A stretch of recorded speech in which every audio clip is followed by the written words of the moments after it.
Hey everybody, it's Cindy here, and I've been focusing a lot recently on ways to make the holiday season more peaceful and enjoyable for yourself and for everybody around you. And I want to talk specifically to those of you who are going through a divorce or who have gotten a divorce since the last holiday season or are still trying to get your bearings at holiday time around being divorced and that kind of thing. And if it makes you feel any better at all, I have been through this actually. 7 years ago, I divorced my husband of 22 years, and we had two teenagers at the time. And I filed for divorce the middle of November, so we were right in the thick of it actually through the holiday season. And so I feel your pain. No, I know, what it was like for us anyway, at least from my perspective, what it was like for he and I and for our two kids. And I know it's, the holidays can either be the best of times or the worst of times, often based on what all we're going through in life. So anyway, I want to talk to you about it, ways to help yourself through this season. Okay. First of all, if you have kids, whether they're little ones, probably most of you have older children or kids that are even out of the house now and come home for the holidays maybe or whatever. But no matter what age they are, remember you've got to share them. If they want to see both of their parents this holiday season or both sides of their family, then you've got to share them, unless legally there's some extenuating circumstances that says that you don't, I realize. But deep down, for most families in a divorce situation, there's going to be time with both sides of the family. And it is whether you like it or not, whether it leaves you alone at times or not, and whether you like your family, your ex's family, or like your ex at all, or it doesn't make any difference, because your kids probably love you both and need you both and want to be around both of you for the holiday season. And so you've got to share them, and whether you like it or not. And one of the best gifts you can give them is being respectful in that scheduling and juggling and taking turns and giving rides if necessary, and just all of that. It's you got a divorce, and for whatever reason, you in your marriage you couldn't stay together, but you can work together on behalf of keeping peace with your family. Now, your ex may not be cooperative and may be difficult. I don't know what your circumstances are, and I'm sorry if he or she is not cooperative and helpful and respectful, but you still can be. You can choose how you're going to be no matter what. So it's one of the best things you can do to spare your children stress in the holiday seasons now and in the future, no matter what age they are. Young adults feel this too when they're in charge of themselves. I get it. I really get it. I do. I've spent many Thanksgivings without my children and too far to be at my family's, because my kids would only want to go away for the day to be with their dad's side of the family, but they wanted to come back home at night. And so I didn't have time to drive to where my family is to be with them on Thanksgiving and still get back in time to be with the kids when they wanted to come home. And so I spent many Thanksgiving days alone. And I did okay. I mean, there's ways to do that. I'm going to talk about that in a minute too, about what to do if you're lonely. So let me move on. Let's spare the kids, respect them as much as possible, work to schedule and juggle, the kids' breaks and so forth, and their special days with both sides of their family, etc. Okay, in terms of money you're going to spend on them or whatever, gifts, if you're into gifts or stockings or the several nights of Hanukkah or whatever your traditions are with whatever your holidays are. Remember to just do what you can do. Your budget may be very different now as a divorced person. It may not be, but it might be. It tends to be different for women. It tends to be less, but I hope that's not true for you. So if you have less, do what you can do and what you want to do, whatever that is, what you can and want to do, as much as those two factors fit together. It is not a competition with your ex, who can give the kids the most, who can spend the most, who gets the fanciest gifts. Children were polled in a research years ago and asked 6 months after Christmas what they got for Christmas. And most of them didn't even know what they got for Christmas at all ages, not just little children, but all ages of children. So keep that in mind, that even though, they think they need this gadget, or they think, oh, this is the thing to have, or all their friends have this, so they got to have this, and blah, blah, blah, blah, or whatever. Remember that maybe they, it's something they'd really use, and maybe not. And it's okay, because that's probably not, for most of you, what the holiday season is really about. So keep that in mind and don't feel guilty. Do what you can do, or do what you want to do. And no guilt. There's no need for guilt. Okay? It is not a competition with your ex. Okay, number 3, keep traditions that feel really good to you, that you're able to keep, that feel really good. If every year you and your family would decorate together, or drive around and look at Christmas lights if you're into Christmas, if that's your thing, or fix certain foods that you always ate at holiday time together, or maybe you watched a certain show always together. If those traditions still feel good to you, then just keep them up. It's okay. A lot has had to change with the divorce for all of you, but not everything has to. So you can keep some traditions that feel really good. However, number 4, it also is great to start new traditions, because now your family looks different, right? There's a new structure to your family. For me, I had a husband and 2 kids, so that we were 4 when we were married, and then we became 2 sets of 3, me and the kids, him and the kids, right? So with me and my 2 kids, I started some new traditions. We did some of the same things that we'd always done, but we started some new ones too. And we're Christmas people. And so one of the things I started new was we made a new gingerbread house every year while they were still living at home. And we never done that before. So that was something the 3 of us did together. I also had a family picture taken of the 3 of us to say, hey, we're family. We are a family, and this is our family picture. That kind of thing. One of the first fall seasons, we were a newly divorced family. And so, there's ways to establish a new identity as in your new family structure. And it's okay. Family is defined, families all look different now. Everybody's family, anybody's family, right? I mean, I have a group of really close girlfriends all over the world that I consider family to me too. And I consider this Facebook group of Confident Women another family of mine. So family's family, so in your new circumstances, you're still a family. So ask yourself what traditions you want as a newly structured family.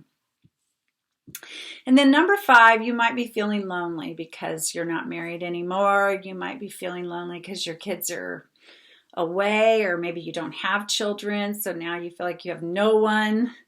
Maybe you live far from your extended family, or everybody else has other ways of celebrating with their own little nuclear families, and so you're feeling really alone right now, and maybe you've lost some couple friends. And I know divorce can whip you in lots of ways, but I'm telling you, you're not alone, and there are millions of people going through a divorce right now along with you.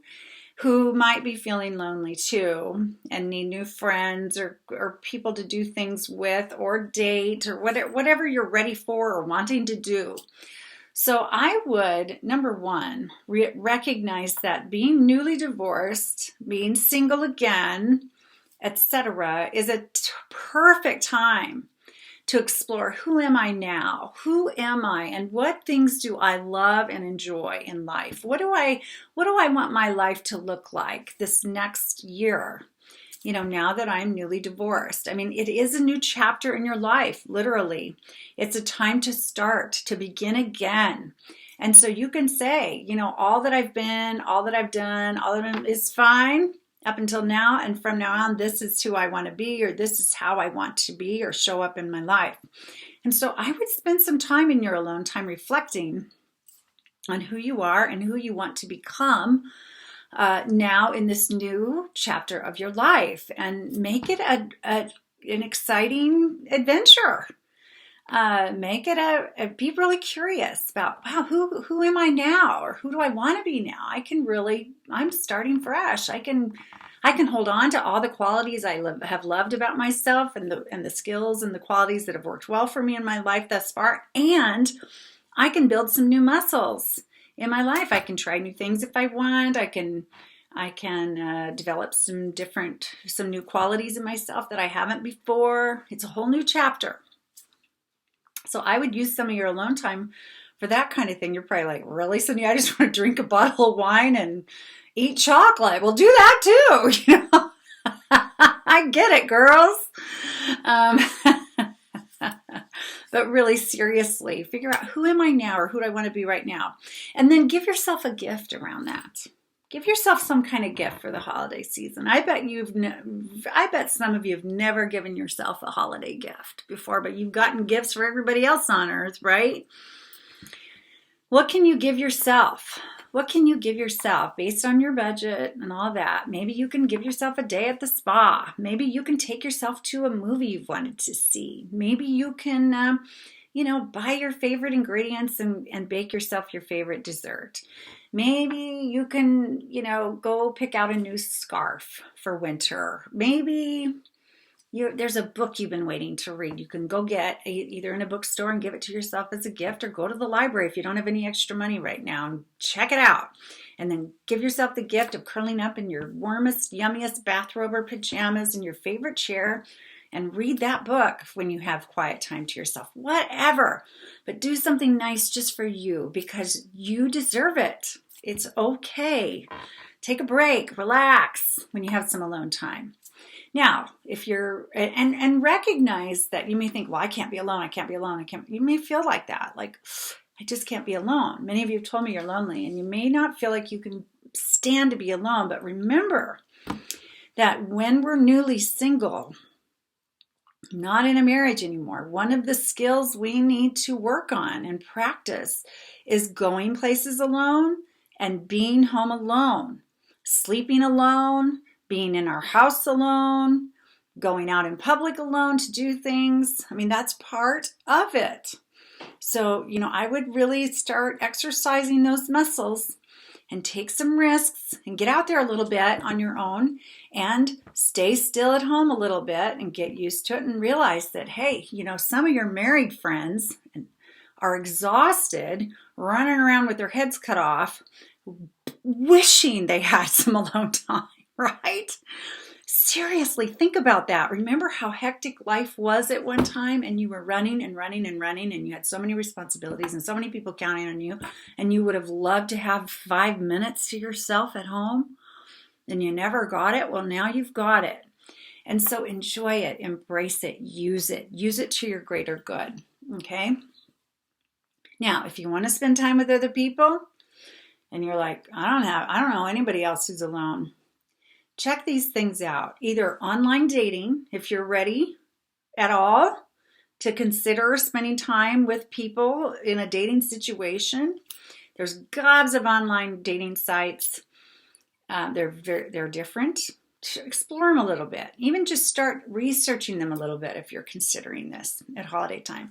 The most popular weekend for people, for online dating companies, is the first weekend following New Year's. So people start the new year off often getting profiles up and starting. They're like, okay, no more holiday seasons alone.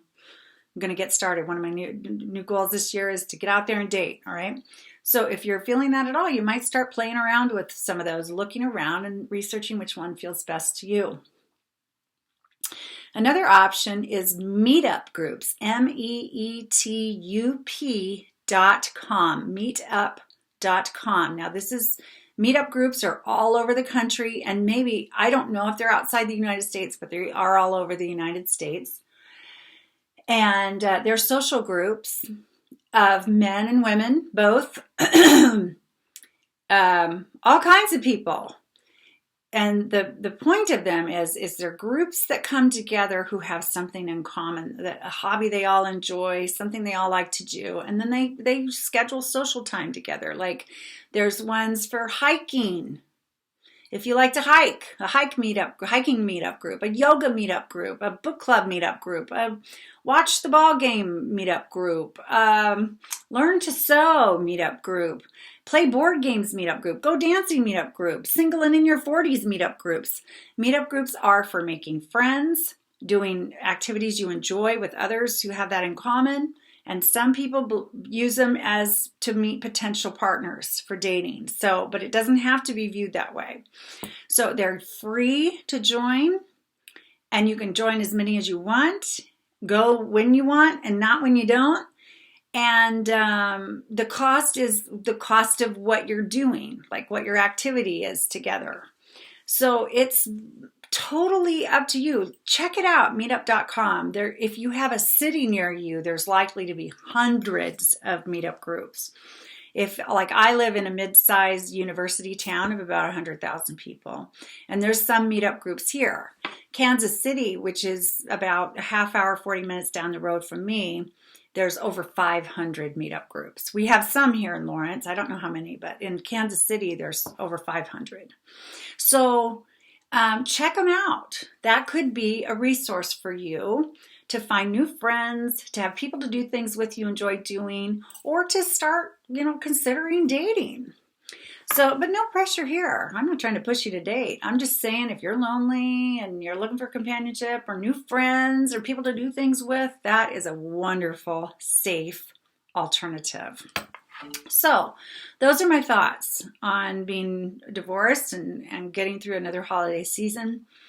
If you have other ideas, share in the comments, seriously, because there are lots and lots of you on this group that are going through this right now. And I'd love for you to support each other.